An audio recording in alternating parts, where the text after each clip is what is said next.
What's up, Thrashers, and welcome back once again to the Thrash Maniac 99 YouTube channel, and I am back with yet another album review, and today I am talking about the latest offering from Eradicator, The Paradox. This also came out on September 20th, this time on Metalville Records, and this is the band's 6th studio full-length, and this is actually the first time I've ever checked this band out. I was looking on the archives and I saw that they were a thrash metal band from Germany, and I'm like, well, I do love me some German thrash. Although, I will fully state right here and right now, musically with this album, sounds a lot closer to Bay Area thrash than it does German thrash in terms of the songwriting, the instrumentation, like everything about it to me screams Bay Area thrash, and I'm talking primarily bands like Metallica, Testament, Exodus, but in terms of like other bands, I can hear a little bit of Megadeth, even a little bit of Zentrix at times. But why don't we talk about the song? So we kick things off with Beyond the Shadows Void. This was, in my opinion, one of the weaker tracks on the album. It was a good song. It was definitely a good pace setter for the album. You start off with this like clean melody, and even the bass provides a little extra melody on top, which was really cool how they layered the clean guitars and the bass. And right off the rip, the drums sound really cool. Like they just thump and thud into your head. And then the riffs that come along, they're driving riffs that feel very much like Metallica. And then one big thing that's definitely going to be apparent on here, the lead work for the most part is far more melodic than most thrash metal albums I've heard thus far this year, where it was just all about chaotic shred. This goes for a little more attention to detail in terms of melody in the guitar solos. Drown in Chaos, which might have been one of my personal favorites on the album, and it was the shortest track at like about 3.5 minutes. This one just goes for riff savagery that just sounds like this was kind of pulled like from in between Master of Puppets and Injustice for All. Like this song sounds like it could have fit in between both of those eras, because the riffs is just downstroke aggression, and it chugs nicely, and even off time at times to kind of add a tiny bit of prog to it. But yeah, this track, for 3.5 minutes, they packed a serious punch. When the shooting begins, this one starts off a little bit more groovy. Like, there's a little more mid-tempo going on, but with, like, double bass blazing throughout the beginning. And then another big sneak attack that comes in, guitar harmonies. And this was one of the first songs on the album where you would get guitar harmonies, and then it gets into more of those, like, thrashy gallops. There's even some gang chants going on as well, and blast beats. Like, I would say this is the only track on the album that has blast beats, which I love it when there's blast beats in thrash.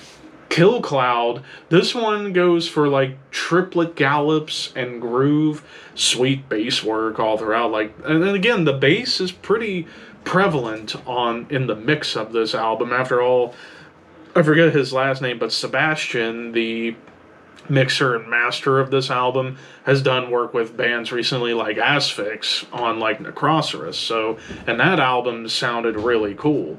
This kind of has a little bit of that vibe because, well, it's him doing the mixing, and it sounds like he has a certain style of mixing albums. But with Kill Cloud, the bass definitely shines through, but the song itself feels almost like an amalgamation of Iron Maiden and Pantera. Like, you get big gallops, but the groove and the riffage feels a little bit like Pantera at times, and it's also off time, but it does get thrashy at the very end. Then into the title track, this one is where you start to get some of the Testament elements, like the riffs, and I guess you would say the arpeggios kind of remind you a little bit of like what Alex Skolnick and Eric Peterson do. It's very much in that vein of like early Testament, like The Legacy, The New Order. There's even some like death roars that show up on here, as well as some more raspy vocals. Blazing fast double bass, even a clean melody that goes into a doom section with some dissonant melodies on top. Hell Smiles Back. This one goes for triplet chugs and Metallica riffage all throughout, and I absolutely loved it. And even the vocals get a little higher in the register, and this was also one of the couple of songs where you get more like dive bomb leads that kind of feel like Slayer a little bit. Then we get into the 11th hour, which was the longest track of the album at nearly 7 minutes. Almost Middle Eastern or Western, I'm not sure which. It kind of sounds like it sits in between both. Clean melodies as well as the lead melody, and it's a little more of a moody song, though the bridge does get really thrashy. Although I am going to admit, the vocals, at least in terms of like the first half of the song for the moody section, it was like he was trying to stay in his thrash delivery, and it just did not mesh well, in my personal opinion.